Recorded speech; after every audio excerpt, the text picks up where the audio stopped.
Bueno, les digo, siempre me alegro de verlos a todos y algunas caras no las retengo. La iglesia está creciendo, pero cualquiera que se acerque conmigo sepa que tiene pastor. Así que yo no soy una persona inaccesible. No, nada más tiene que acercarse conmigo. Yo estoy para orar por ustedes, para bendecirlos, para mostrarles lo que la palabra de Dios dice en ciertos momentos de necesidad. Amén. Bueno, creo que hoy tenemos algunas visitas también que vienen por primera vez. Guillermo López. Guillermo. Con la familia, ¿verdad? Qué bueno, gloria a Dios. Bienvenido. Aquí siéntase en casa. Y también tenemos a José Antonio Gómez. Allá está José Antonio Gómez. Muy bien. Gracias, hermano.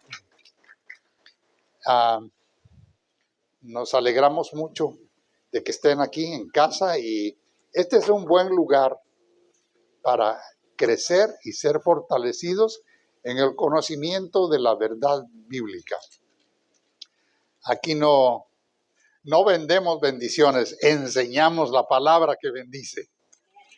Así que, bueno, vamos a ir entonces ahora, estoy en una serie de temas relacionados con la obra de Cristo Jesús en la cruz. Y hoy vamos a hablar de la obra de Cristo Jesús en la cruz. Vamos al capítulo 1 de Juan. El Evangelio de Juan, para los que no tienen mucha experiencia en el manejo de la Biblia, es el último de los 4 evangelios en el Nuevo Testamento. Quiero decir eso, cuando se dice el Evangelio de Juan, el Evangelio de Mateo, no es que sea un evangelio diferente, es el mismo evangelio, nada más que descrito por un escritor diferente. Para aclarar eso, porque no es cuestión de que yo creo solo el Evangelio de Juan, yo creo solo el Evangelio de Mateo, es el mismo evangelio, el Evangelio de Jesucristo. Bien, capítulo 1 del Evangelio de Juan, los versículos del 5 en adelante al 10, dice esto. La luz en las tinieblas resplandece, y las tinieblas no prevalecieron contra ella. Hubo un hombre enviado de Dios, el cual se llamaba Juan. Este vino por testimonio para que diese testimonio de la luz, a fin de que todos creyesen por él. No era él la luz, sino para que diese testimonio de la luz. Aquella luz verdadera que alumbra a todo hombre venía a este mundo. En el mundo estaba, y el mundo por él fue hecho, pero el mundo no le conoció.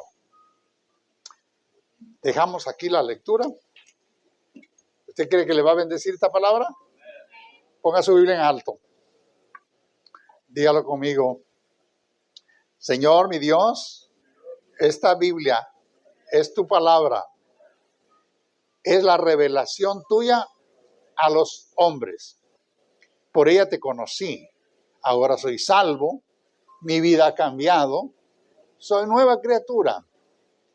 Si comparto esta palabra con otras personas, ellos, igual que yo, también pueden cambiar. Gracias, Señor, por tu palabra todopoderosa, todo sabia, infalible, sin error y eterna. En el nombre de Jesús. Amén. Gloria a Dios. Bueno, aquí hoy nos habla de la luz. Hay 2 cosas que yo les quiero ministrar ahora. La primera es que somos llamados a una comunión con Dios a través de la luz de Jesús. Y la otra que le quiero compartir es que Jesús le dio muerte al pecado cuando Él murió. Aquí comienza diciendo que en el mundo estaba y que el mundo no le conoció. Cuando alguien está confundido, usted platica con una persona que no tiene claras sus ideas, ¿qué le dice? le dice, le dice, pongamos las cosas en claro. ¿Le ha dicho así alguna vez a alguien? Pongamos las cosas en claro. Ya sea que le está alegando por motivos correctos o incorrectos, o confusión que tenga. Si usted tiene un razonamiento y un entendimiento, le dice, momento, pongamos las cosas en claro. Bueno, el Evangelio de Jesucristo vino para poner las cosas en claro en medio de toda esta confusión que había en el mundo cuando Él vino y que sigue habiendo. Y quizá hoy hay más confusión que antes. ¿Por qué? Porque dice la palabra que los hombres prefirieron las tinieblas que la luz. Entonces, Jesús vino a un mundo en caos. Mucha gente hoy vive en un mundo en caos. Sus mentes están desordenadas, como cuando Dios empezó la creación, que dice que la tierra estaba desordenada y vacía. Mucha gente está con una mente desordenada, llena de pensamientos sin claridad. Y uno dice, bueno, lo que dice este es verdad, pero lo que dice este también, entonces, ¿qué voy a creer? Una es la verdad. Se llama Jesús. Entonces, este mundo no tiene claridad porque hay un manto de mentiras. Satanás ha invadido la mente y todas las cosas del mundo con su manto de mentira. Jesús dijo que Él es mentiroso, que cuando habla mentira es su negocio, lo suyo habla. Así es.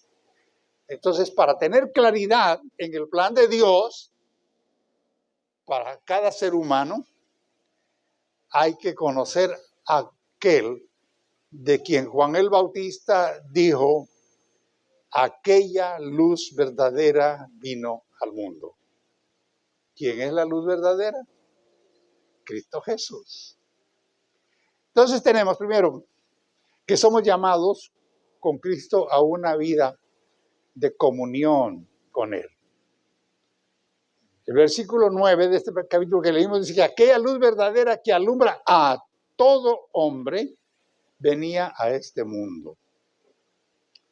Yo pienso que la luz alumbra a todo hombre que quiere verla, porque el que prefiere estar en tinieblas, pues no va a buscar la luz. Muchos hoy proclaman tener la verdad. Y por medio de religiones, si usted le pregunta a un Bahá'í si tiene la verdad, esa es la verdad para él. Y otro dirá la verdad, su verdad. Pero eso no es verdad. Una es la verdad. Se llama Jesús. Vuelvo, se llama Jesús. Entonces, no es por medio de religiones, no es por medio de filosofías, no es por medio de corrientes sociales, como tantas que hay ahora. Hoy se justifica todo. El pecado se justifica. Es decir, así es. Y hasta buscan textos bíblicos para justificar el pecado. Como por ejemplo la Biblia dice que Dios es amor, bueno, entonces amémonos, dicen los del mismo sexo, ¿verdad? Amémonos porque Dios es amor. Ese no es el amor de Dios. Esa es una mentira del diablo. Bueno, entonces la luz verdadera que alumbra a todo el mundo, aquel que se expone a la luz, es alumbrado, ese se llama Jesús. Hay una alternativa. Jesús dijo que los hombres amaron más las tinieblas que la luz, porque sus obras eran malas. Él dio la razón por la cual amaron las tinieblas. Si vamos aquí al capítulo 3 de Juan, un poquito más adelante, el capítulo 3, versículo 19, dice, esta es la condenación, que la luz vino al mundo y los hombres amaron más las tinieblas que la luz porque sus obras eran malas. Porque todo aquel que hace lo malo aborrece la luz y no viene a la luz para que sus obras no sean reprendidas. Mucha gente no quiere venir a Cristo aunque esté convencida, aunque sepa que Él es la verdad. No, pero es que me va a pedir que deje tal cosa, me va a pedir. Y yo quiero decirle, Dios te da más de lo que te pide. Lo que te pide no tiene valor comparado con toda la abundancia y toda la riqueza que Jesús te da. Entonces, es cuestión de elección. El que escoge amar las tinieblas es porque sus obras son malas, porque no quiere cambiar, porque no quiere abandonar las prácticas que ofenden a Dios y que son malas para él mismo y para la sociedad. Sus obras son malas. Pero, oiga esto, a los que le recibieron, ¿qué pasó con los que le recibieron? ¿Usted ya recibió a Cristo? ¿Le ha recibido de todo corazón? Bueno, entonces se ha convertido usted en un hijo de Dios. A todos los que le recibieron, a los que creen en su nombre, les dio potestad de ser hechos hijos de Dios. Pero oiga, este no es un derecho ganado. Usted puede decir, yo soy hijo de Dios, pero no se lo ganó. Se lo dieron de pura gracia. El Señor se lo dio de pura gracia. No se lo ganó, porque no nos ganamos, con Dios no nos ganamos nada. Todo lo que Él nos da es de pura gracia. Bueno, entonces, hermanos, creer en su nombre, porque dice a los que creen en su nombre, pero creer en su nombre es más que puro conocimiento. Porque si usted le pregunta a cualquier persona si cree en Jesús, le va a decir que sí cree. Pero aquí se trata de obedecerlo y de hacer lo que la palabra de Él dice. Por eso Él dijo, si vosotros guardáis mi palabra y mis palabras en ustedes, entonces se trata de obedecer, guardar su palabra. Cuando guardamos su palabra, cuando obedecemos, cuando dejamos que la luz ilumine nuestro entendimiento que estaba en oscuras, porque nuestras tinieblas se desvanecieron cuando llegó la luz de Jesús.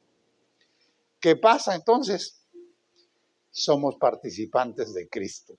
Si Él es la luz, ¿cómo somos nosotros participantes de Cristo? Mire lo que dice Hebreos 3:14.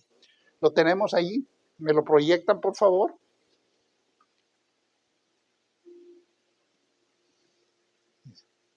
Porque somos hechos participantes de Cristo con tal que retengamos. Aquí viene la condición. Con tal que retengamos firme hasta el fin nuestra confianza del principio. Usted confió en el Señor en algún momento cuando le entregó su vida y corre el tiempo y le entran dudas o le entra resfrío o le entra indiferencia o le entra pereza, no está reteniendo la confianza en Él. Lo que está diciendo aquí es entonces, ¿cómo somos participantes de la vida de Cristo? Cristo es activo, no es pasivo. Por eso el Señor Jesucristo no quiere creyentes pasivos, porque Él dijo, yo estoy con vosotros todos los días hasta el fin del mundo. ¿Está Cristo hoy en su iglesia? ¿Mora en tu corazón? ¿Y cómo está? ¿Lo tienes dormido? ¿Sentado? ¿Sedado? Cristo es activo y tiene que estar activo en tu vida y en tu corazón.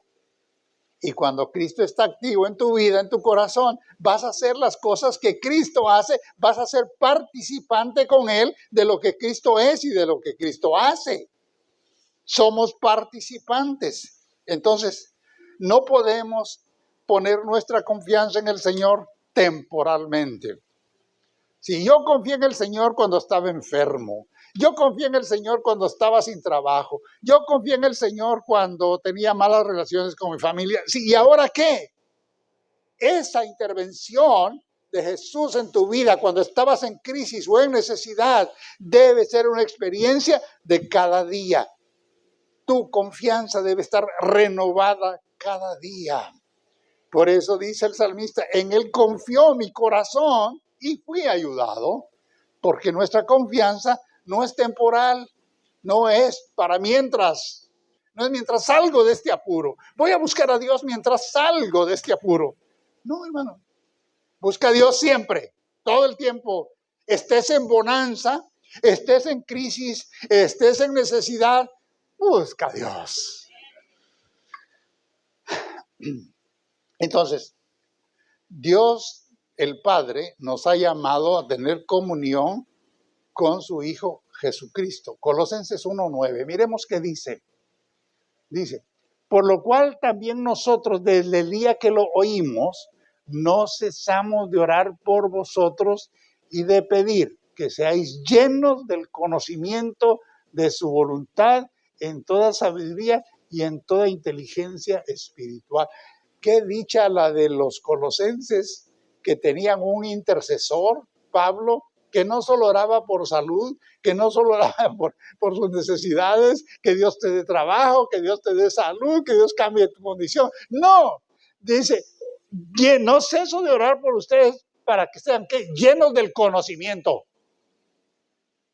Hermano, la iglesia necesita el conocimiento de su voluntad.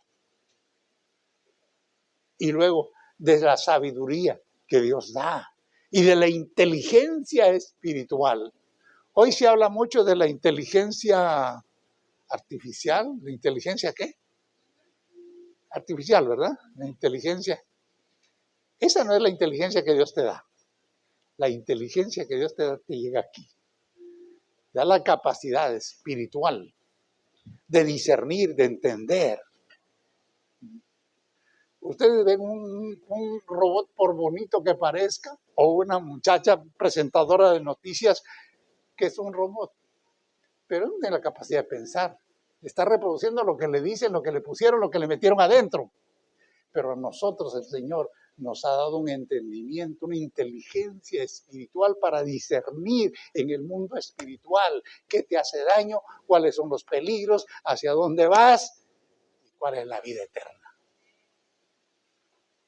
En el cielo no va a haber robots.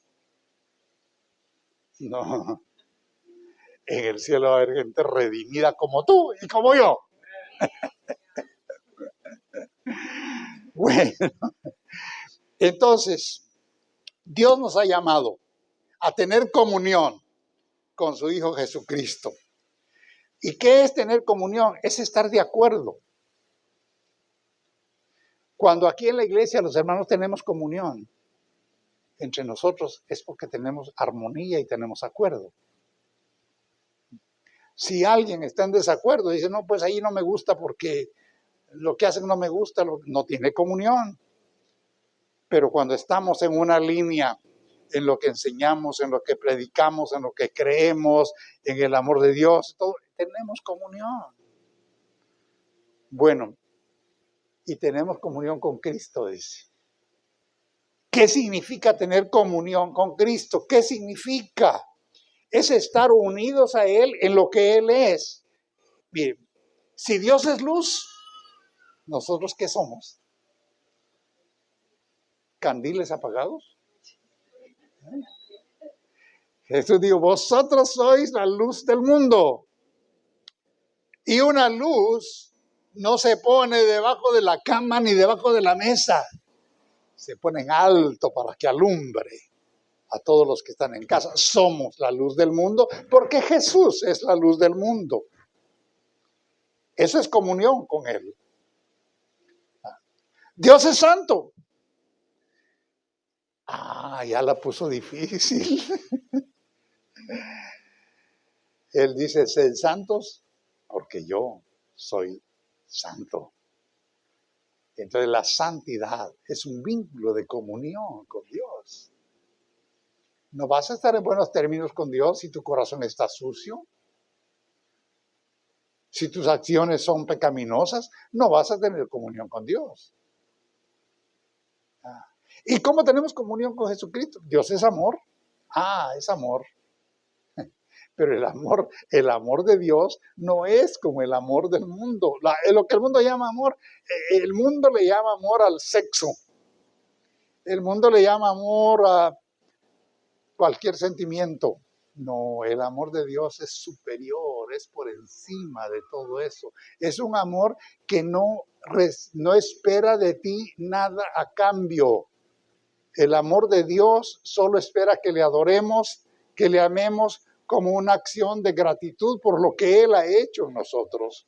Y entonces cuando nos amamos entre unos a otros, no estamos viendo qué beneficio voy a sacar de ti. Te amo porque me vas a dar, te amo porque quiero de ti esto, porque quiero. No, te amo porque eres un hijo de Dios y yo también. Ese es el amor, esa es la comunión que nosotros tenemos. Entonces, si Dios es luz, nosotros somos luz. Si Dios es santo, nosotros tenemos santidad. Si Dios es amor, nosotros debemos amar en el amor de Dios. Dice que nuestra comunión es con el Padre y con su Hijo Jesucristo. ¿Qué quiere decir eso? Nuestra comunión es con el Padre y con su Hijo Jesucristo. Él dijo, el Padre y yo uno somos. Entonces, ¿eso qué significa eso? Eso significa que lo que Dios quiere hacer, yo también lo quiero hacer.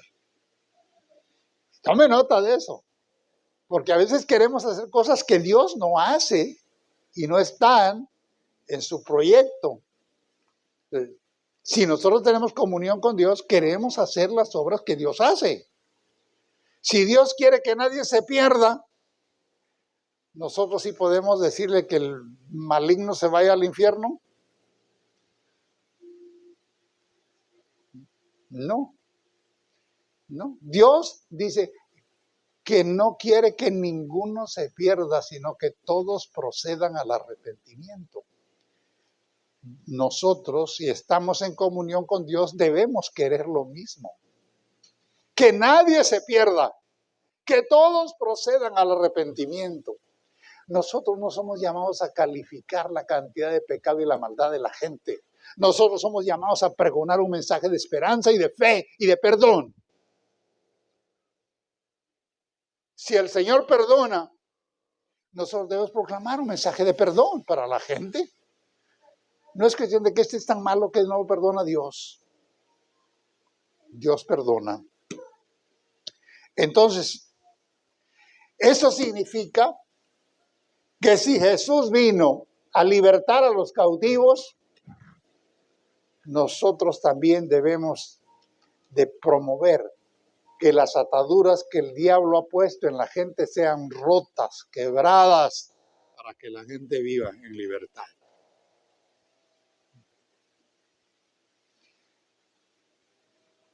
Jesús quiere restaurar corazones quebrados, ¿no? ¿Usted lo cree? ¿Y nosotros qué? Cuando nosotros vemos a alguien sufriendo, no nosotros, alguien dirá, se lo merece. Se lo buscó. Hay gente que sufre porque se lo buscó. Sí. Pero Dios restaura. Dios perdona. Mi gran ejemplo. El hijo pródigo comiendo algarrobas. Algarrobas es una fruta. Comiendo comida de cerdo. ¿Se lo buscó? ¿Se lo buscó? Sí, se lo buscó. Porque fue decayendo en una escala descendente, gastó, malgastó, derrochó y hasta que al final no tenía nada, pues a cuidar puercos y a comer lo que los puercos comían. Pero cuando reflexionó y buscó al Padre, ¿qué hizo el Padre? No le digo, te lo mereces. le dijo, bienvenido, hijo, porque Dios es restaurador. Entonces, no importa qué tan mal haya andado una persona, cuando viene con un corazón quebrantado, reconociendo su culpa, reconociendo sus errores, el Señor lo levanta y lo restaura. Pero una cosa le digo, yo he pensado, ¿y qué pasó después con este hijo pródigo? ¿Al rato empezó a derrochar otra vez? No. Fue honrado en casa y la gratitud lo hizo vivir en la casa del Padre como un hijo digno. Nosotros somos llamados, restaurados, a vivir con la dignidad que el Señor Jesucristo nos ha dado. Así es. Bueno, entonces, tenemos a Cristo que ha hecho la obra por nosotros. ¿Y quién es Él? Para muchos es un hombre que vino al mundo. Los fariseos lo acusaron en cierta ocasión de ser hijo de fornicación. Para otros es imposible el nacimiento virginal de Jesús. Para otros, un gran maestro. Y para otros es un hombre histórico. Pero Jesús es el Hijo de Dios, en quien nosotros debemos creer y a quien debemos servir y adorar. Por eso dice aquí en Colosenses 1:19, dice que en Él reside toda la plenitud de la deidad de Dios. Por cuanto agradó al Padre que en Él habitase toda plenitud. ¿Qué es plenitud? ¿Qué es? Es todo. No deja nada fuera. Si Dios es amor, Cristo es amor. Si Dios tiene poder, Jesús tiene poder. ¿Por qué? Porque Él y el Padre son uno. Por eso Él dijo, el que me ha visto a mí, ha visto al Padre. Fue el Dios personificado que los que estuvieron en su generación pudieron ver, tocar y compartir tiempo con el Dios personificado. Pero nosotros ahora tenemos a Cristo Jesús, el Dios glorificado, el que está allí para nosotros, a quien nosotros debemos amar y exaltar. Entonces, si en Él reside la plenitud de Dios, todo lo que está en Cristo está en nosotros, porque Él es la expresión visible de Dios. Bueno, entonces, tenemos comunión, ¿verdad? El pecado no tiene poder ya sobre nosotros. Miremos entonces lo que es la muerte al pecado. Tristemente en los púlpitos no se habla mucho del pecado. No, el pecado hay que soslayarlo. Hay que hablar mejor de que te va a ir bien, de que todo está bonito, de que en este mundo las cosas van a ir bien. Hermano, el pecado es pecado. Y no lo definimos nosotros, ni lo define la sociedad, ni lo define nadie, lo define el Señor Jesucristo. Dios el Padre decidió que el pecado es pecado y que el pecado tiene su castigo. Por eso dice en Ezequiel, póngame ahí por favor Ezequiel 18:20, el alma que pecare, esa morirá. El alma que pecare, esa morirá. El Hijo no llevará el pecado del Padre, ni el Padre llevará el pecado del Hijo. La justicia del justo será sobre él, y la impiedad del impío será sobre él. Entonces, el único destino final del pecado es muerte. No hay alternativa para escapar del pecado. No hay buenas obras, no hay buena conducta. Con eso no se escapa del pecado, porque el pecado tiene que ser castigado. Ahora, la gran noticia que le doy es que el pecado ya no tiene poder, porque Cristo Jesús llevó todo el pecado en su cuerpo en la cruz por nosotros. El pecado tuyo fue castigado en Cristo. Por eso tú ya no vas a sufrir el castigo por el pecado, porque tus pecados han sido perdonados. Y si alguno no ha recibido el perdón, es tiempo de venir y acercarse al Señor y recibir el perdón, porque dice Romanos 6:23, ya ustedes lo saben de memoria, ojalá que la paga del pecado es muerte, mas la dádiva de Dios es vida eterna en Cristo Jesús, quien es el Señor nuestro. Entonces, ¿quién es la dádiva de Dios? ¿Quién es el gran regalo de Dios? Es Cristo Jesús. ¿Y qué hizo Cristo Jesús con el pecado? Mire, si vamos al profeta Isaías, yo le llamo el profeta evangelista. En Isaías 53:6 dice que Jehová cargó en él. Todos nosotros nos descarriamos como ovejas, cada cual se apartó por su camino. Mas Jehová cargó en él el pecado de todos nosotros. ¿De cuántos? ¿Cuántos pecados llevó Jesús en la cruz? Todos los pecados. ¿Cómo andábamos nosotros antes de venir al Señor?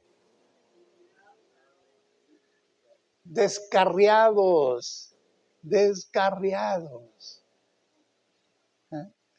No es usted de aquellos que dicen, a mí déjenme, no me regañen, no me digan, no me exhorten, no, a mí déjenme. Dice, cada cual se apartó por su camino. Y aquí voy. Sí, pero es que ahí hay peligro, aquí voy. Y se enrolaron en vicios, se enrolaron en malas acciones, en cosas pecaminosas. Pero ese es su camino. Así me gusta a mí. Así.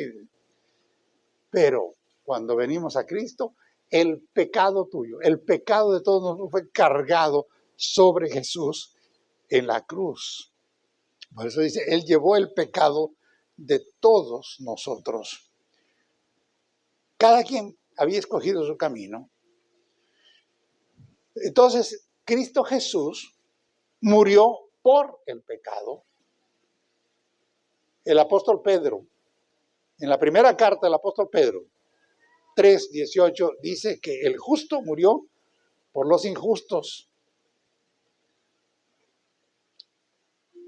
Porque también Cristo padeció. ¿Cuántas veces?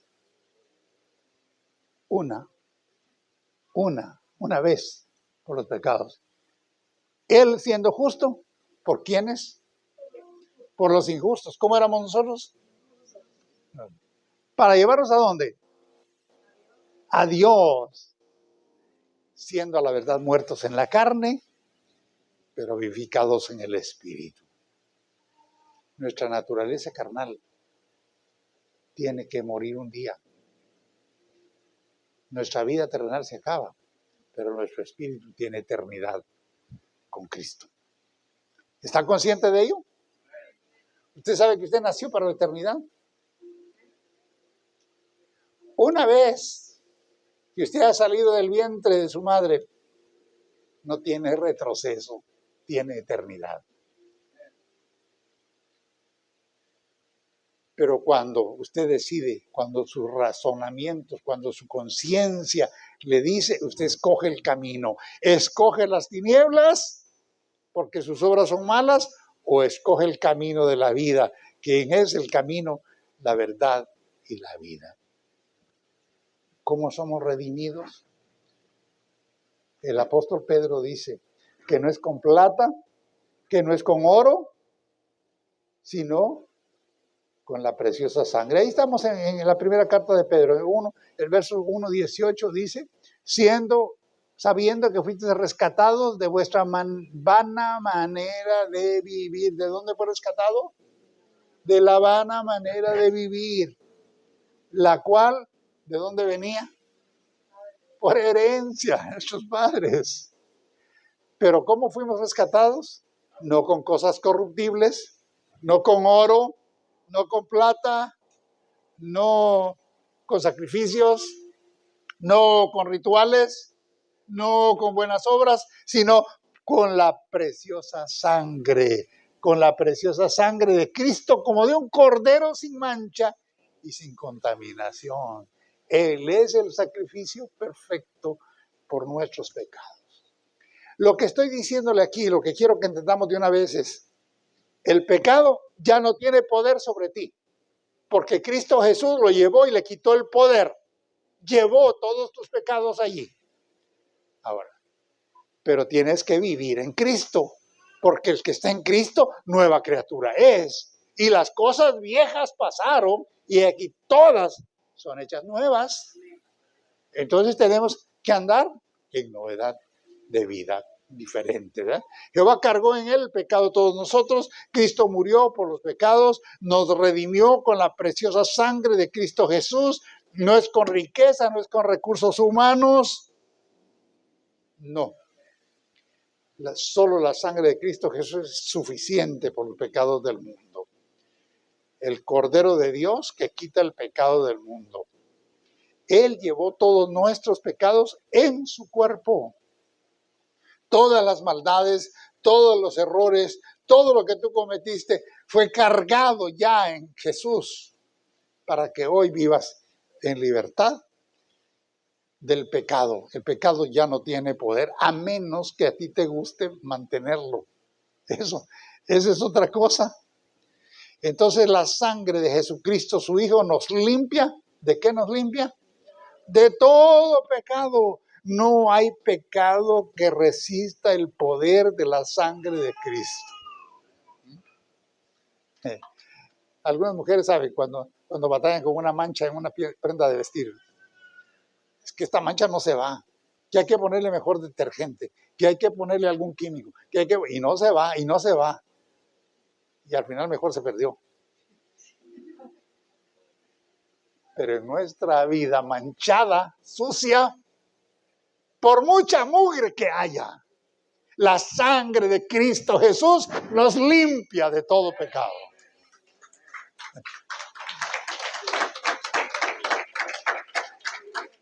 No hay pecado que resista la sangre de Cristo. Por eso dice el profeta Isaías, vuelvo al profeta Isaías. Cuando él empieza a escribir su libro en el capítulo 1, el verso 18 dice, venid pues, dice Jehová. Venid luego, dice Jehová. Otra versión dice, venid pues, dice Jehová. Y estemos a cuentas. Dice, discutamos esto, dice en otra versión. Si vuestros pecados fueren como la grana es un color rojo, como la nieve serán emblanquecidos. Y si fueran rojos como el carmesí, es otra intensidad de rojo, vendrán a ser como blanca lana. Porque cuando ya se fue la mancha, tu vestidura queda blanca. Entonces, ¿pero qué dice? Venid luego, venid pronto, estemos a cuentas, arreglemos esto, discutámoslo, hablemos. Como les dije al principio, vamos a poner las cosas en claro, ¿verdad?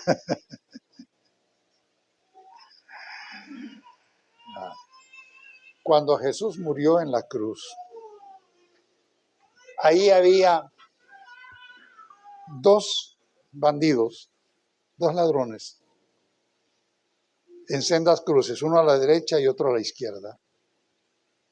Uno endureció su corazón y fue blasfemo. Marcó su destino eterno. El otro, con un corazón humilde, quebrantado, le dijo al Señor, acuérdate de mí cuando estés en el paraíso. Marcó su destino eterno y está con Cristo en la eternidad. ¿De qué lado de la cruz estás? Esa es la gran pregunta, hermano. ¿De qué lado de la cruz estás? ¿Estás del lado del blasfemo, del rebelde? ¿O estás del lado del que se humilló y se rindió a él? Ese es el gran mensaje del Evangelio. Entonces, ¿qué vamos a hacer? Cada quien decide.